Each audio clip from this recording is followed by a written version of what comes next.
Bonjour à tous, c'est Morgane. On se retrouve pour une nouvelle chronique, cette fois-ci un roman jeunesse passionnant autour de la culture japonaise. Ça s'appelle Hana, le voyage de Hana. C'est par Rosalie, je vais vous expliquer tout de suite pourquoi j'adore ce roman. On y va. Alors, le voyage de Hana, c'est le récit du premier voyage au Japon de la dénommée Hana, l'héroïne de l'histoire, qui a 13 ans au début de ce roman et qui se retrouve face à son rêve.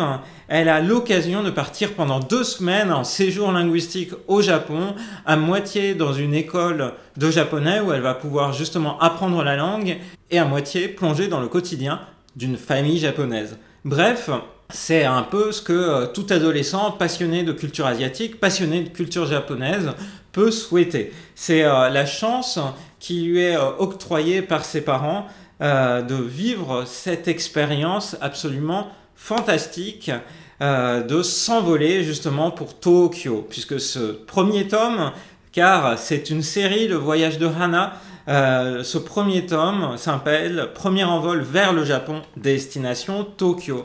Et donc toute l'histoire de ce roman jeunesse qui, vous pouvez le voir comme ça, est richement écrit. Le roman est aussi émaillé de quelques illustrations en fin de chapitre.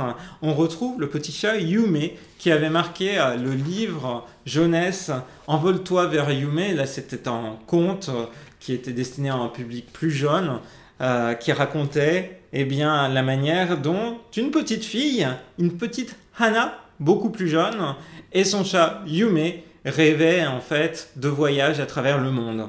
Dans ce roman jeunesse, Hana a bien grandi. Vous pouvez le voir en comparant les couvertures de ces deux ouvrages. Hana est maintenant en âge d'aller découvrir le monde et justement ce qu'il se passe à l'autre bout de la Terre, au pays du soleil levant. Le récit est composé de différents chapitres qui sont thématiques et qui donnent le ton, rien qu'à travers les titres. C'est l'occasion d'aller découvrir ce qu'est une maison japonaise, la culture otaku, les quartiers où cette culture otaku bat au sein même de Tokyo, la tradition des maisons de thé, les ramen, la grandeur des concerts japonais, la tour de Tokyo, les hanabi. C'est tout un panel en fait d'éléments emblématiques de la vie quotidienne japonaise, de cette culture japonaise que Hana peut découvrir et à travers elle, le lecteur, avant, je vous le souhaite, d'avoir l'occasion de faire un voyage et de vivre ces expériences-là par vous-même. Parce que c'est ça aussi le voyage de Hana. C'est un appel au voyage, c'est un appel à la découverte, c'est une immersion dans ce qui caractérise les choses les plus marquantes, mais aussi les plus touchantes de la culture japonaise.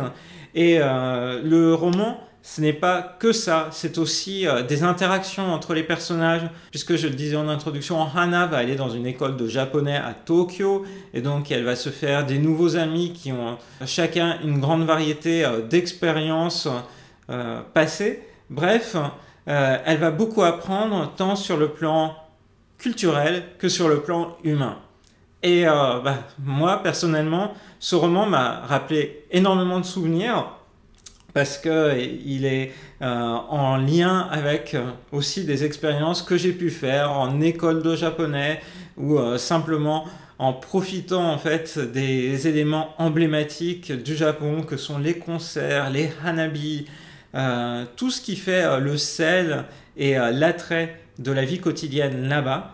J'ai adoré cette histoire, préparée avec brio, finesse, avec une plume qui est très légère de Rosalie. Donc c'est un roman jeunesse que je vous recommande et que je recommande vraiment vivement à tous ceux qui suivent cette chaîne, du coup qu'ils aient 10, 20, 30 ou 70 ans. Voilà, j'espère que cette chronique du voyage de Hana vous aura donné envie de vous plonger dans le livre de Rosalie. Vous pouvez en découvrir des extraits soit sur les plateformes de téléchargement légales comme Amazon, iBookstore et autres, soit en fait dans une vidéo dans laquelle Rosalie avait lu le prologue de son histoire. Et pour ma part, il ne me reste plus qu'à vous dire achetez le livre, vous verrez c'est super, je veux voir le tome 2. Et aussi à vous dire à très bientôt pour une prochaine vidéo sur la chaîne de Rosalis. J'espère vraiment avoir l'occasion de chroniquer prochainement le tome 2. Bye bye!